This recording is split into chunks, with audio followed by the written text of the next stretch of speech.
motherfucker, fuck the motherfucker, fuck the motherfucker, he's a total mother, yeah. Fuck the motherfucker, fuck the motherfucker, fuck the motherfucker, fucking fuck the motherfucker, fuck the motherfucker, fuck the motherfucking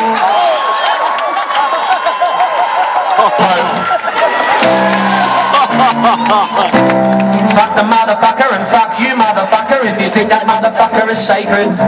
If your cover's or another motherfucker who's a kitty fucker, fuck you, you're no better than the motherfucking rapist. And if you don't like the swearing this motherfucker falls from me and reckon it shows moral or intellectual paucity, then fuck you motherfucker. This is language one employs, but one is a little bit cross at motherfuckers fucking boys, yep.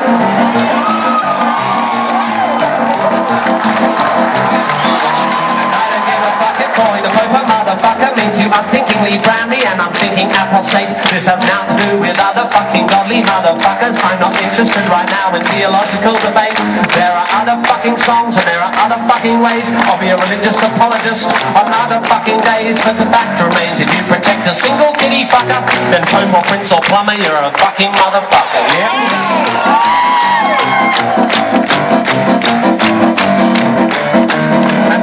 Fuck what any other motherfucker believes about Jesus and his motherfucking mother. I've no problem with the spiritual beliefs of motherfuckers, while those beliefs don't impact on the happiness of others. If you build your church on claims of moral authority and with threats of hell impose it on others in society, then you motherfucker can expect some fucking wrath. But it turns out you've been fucking us in our motherfucking asses.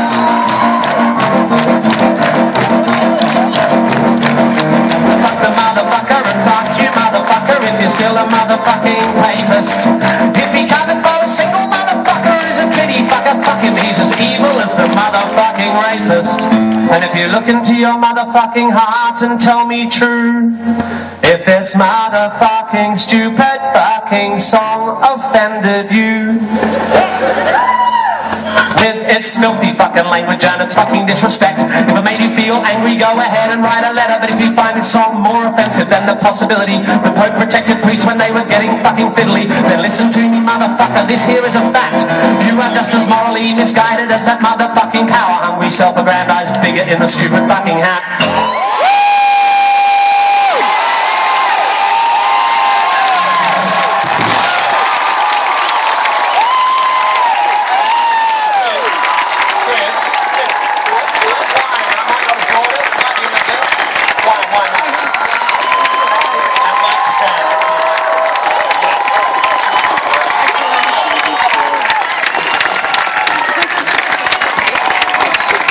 You got a spare 10 minutes?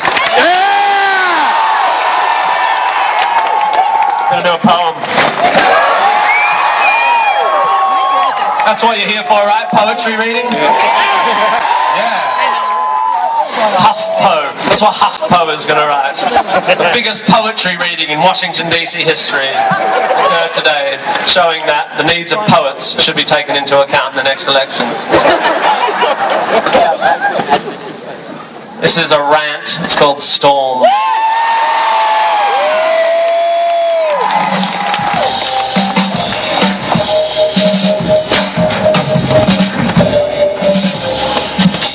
Let's go.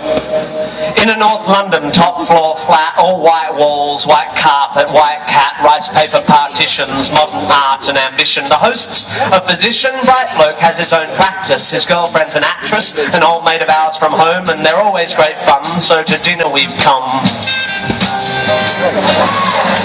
The fifth guest is an unknown. The hosts have just thrown us together for a favour because this girl's just arrived from Australia and she's moved to North London and she's a sister of someone or has some connection.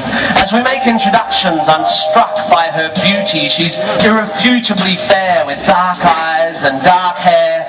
But as she sits, I admit I'm a little bit wary because I notice the tip of the wing of a fairy tattooed on that popular area just above the derriere, and when she says, I'm a Sagittarian, I confess a pigeonhole starts to form and is immediately filled with pigeon when she says her name is Storm. Conversation is initially bright and light-hearted, but it's not long before Storm Storm gets started. You can't know anything. Knowledge is merely opinion, she opines over her Cabernet Sauvignon vis-a-vis some unhippily empirical comment made by me. Not a good start, I think. We're only on pre-dinner drinks, and across the room my wife widens her eyes, silently begs me, be nice. A matrimonial warning not worth ignoring, so I resist the urge to ask Storm whether knowledge is so loose weave of a morning when deciding whether to leave her apartment by the front door or the window on her second floor. The food is delicious, and Storm, whilst avoiding all meat, happily sits and eats as the good doctor slightly pissedly holds court on some anachronistic aspect of medical history when Storm suddenly insists that the human body is a mystery. Science just falls in a hole when it tries to explain the nature of the soul. My hostess throws me a glance. She, like my wife, knows there's a chance I'll be off on one of my rare but fun rants, but I shan't. My lips are sealed. I just want to enjoy the meal, and although Storm is starting to get my goat, I have no intention of rocking the boat. Although it's becoming a bit of a wrestle, because like her meteorological namesake, Storm has no such concerns for our vessel. Pharmaceutical companies are the enemy. They promote drug dependency at the cost of the natural remedies that all our bodies need. They are immoral and driven by greed. Why take drugs when herbs can solve it? Why use chemicals when homeopathic solvents can resolve it? I think it's time we all return to live with natural medical alternatives. And try as I like, a small crack appears in my diplomacy dike. By definition, I begin, alternative medicine, I continue, has either not been proved to work or been proved not to work. Do you know what they call alternative medicine that has been proved to work? So you don't believe in any natural remedies? On the contrary, Storm, actually, before we came to tea, I took a remedy derived from the bark of a willow tree, a painkiller that's virtually side effect free. It's got a weird name, darling. What was it again? Masprin? Majasprin? Oh yeah, aspirin, which I paid about $1 for down at the local drugstore. The debate briefly abates as my hosts collect plates, but when they return with desserts, Storm pertly asserts, Shakespeare said it first. There are more things in heaven and earth than exist in your philosophy. Science is just how we're trained to look at reality. It doesn't explain love or spirituality. How does science explain psychics, auras, the afterlife, the power of prayer? I'm becoming aware that I'm staring. I'm like a rabbit suddenly trapped in the blinding headlights of vacuous crap. Maybe it's the Hamlet she just misquaffed, or the 6th glass of wine I just quaffed, but my diplomacy dike groans and the asshole held back by its stones can be held back no more. Look, Storm, sorry, I don't mean to bore you, but there's no such thing as an aura. Reading auras is like reading minds, or tea leaves, or star signs, or meridian lines. These people aren't applying a skill. They're either lying or mentally ill. Same goes for people who claim they can hear God's demands, and spiritual healers who think they got magic hands. By the way, why do we think it's okay for people to pretend to talk to the dead? Isn't that totally fucked in the head? Lying to some crying woman whose child has died and telling her you're in touch with the other side? I think that is fundamentally sick. Do we need to clarify here that there's no such thing as a psychic? Or are we fucking two? Do we actually think that Horton heard a who? Do we still believe that Santa brings us gifts, that Michael Jackson did not have facelifts? Are we still so stunned by circus tricks that we think the dead would want to talk to pricks like John Edward? Storm, to her credit, despite my derision, keeps firing off cliches with startling precision, like a sniper using bullets for ammunition. You're so sure of your position, but you're just closed-minded. I think you'll find that your faith in science and tests is just as blind as the faith of any fundamentalist. Wow, that's a good point. Let me think for a bit. Oh wait, my mistake, that's absolute bullshit.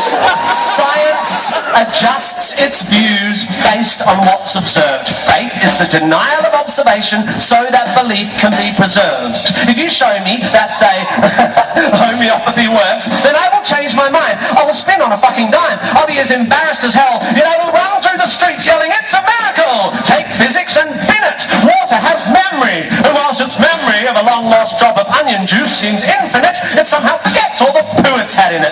You show me that it works and how it works, and when I've recovered from the shock, I will take a compass and carve fancy that on the side of my cock. everyone's just staring now, but I'm pretty pissed and I've dug this far down, so I figure in for a penny, in for a pound. Life is full of mystery, yeah, but there are answers out there and they won't be found by people sitting around looking serious and saying, isn't life mysterious? Let's sit here and hope. Let's call up the fucking Pope. Let's go watch Oprah interview Deepak Chopra. If you want to watch telly, you should watch Scooby-Doo. That show was so cool because every time there was a church with a ghoul or a ghost in a school, they looked beneath the mask. And what was inside?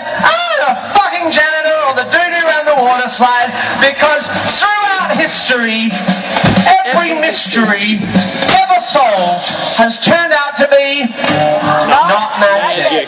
Does the idea that there might be knowledge frighten you? Does the idea that one afternoon on Wikipedia might enlighten you frighten you? Does the notion that there might not be a supernatural so blow your hippie noodle that you'd rather just stand in the fog of your inability to Google?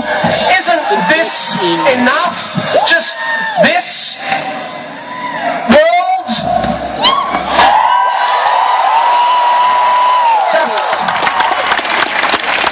Just this beautiful, complex, wonderfully unfathomable natural world? How does it so fail to hold our attention that we have to diminish it with the invention of cheap man-made myths and monsters? If you're so into your Shakespeare, lend me your ear. To gild refined gold, to paint the lily, to throw a perfume on the violet is just fucking silly, or something like that. Or what about Satchmo? I'll see trees of green, red roses too. And fine, if you wish to glorify Krishna and Vishnu in a post-colonial, condescending, bottled up and labelled kind of way, then whatever, that's okay. But here's what gives me a hard on. I am a tiny, insignificant, ignorant bit of carbon. I have one life and it is short and unimportant, but thanks to recent scientific advances I get to live twice as long as my great-great-great-great-uncles and aunts. Twice as long to live this life of mine, twice as long to love this wife of mine, twice as many years of friends and wine, of sharing curries and getting shitty at good-looking hippies with fairies on their spines and butterflies on their titties.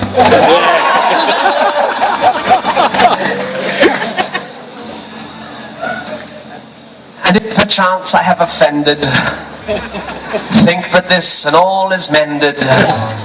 We'll as well be 10 minutes back in time for all the chance you'll change your mind.